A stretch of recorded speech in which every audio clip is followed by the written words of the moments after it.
মুখ দিয়ে টাকা বার কর। কি হলো, ছাগলের মুখ দিয়ে টাকা বেরোচ্ছে না কেন? ছাগল কি পাল্টে গেল? হ্যাঁ তো, এটা তো মহিলা, আমারটা তো পুরুষ ছিল। ছাগল নিয়ে তো কদিন মাসির বাড়ি ছিলাম, তবে কি মাসি ছাগলটা পাল্টে নিয়েছে? দাঁড়াও মাসি। মাসি, এ ছাগল তোর না, এ ছাগল আমাকে এক সাধু বাবা দিয়ে গেছে। জানো মাসি, আমার এই ছাগলটার মুখ দিয়ে টাকা বেরোচ্ছিল না বলে সাধু বাবা এসে এমন মন্ত্র দিয়েছে, এখন শুধু মুখ দিয়ে 100 টাকার নোট বেরোচ্ছে। ছাগল তো শুধু 1 টাকার কয়েন বার করে, ভোলাকে বোকা বানিয়ে আবার ছাগল পাল্টে নেয়।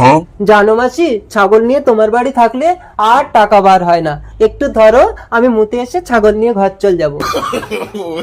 ভালোই হলো, এই সুযোগে ছাগলটা পাল্টে নেবো। আমার সে ছাগল দাও, ঘর যাবো।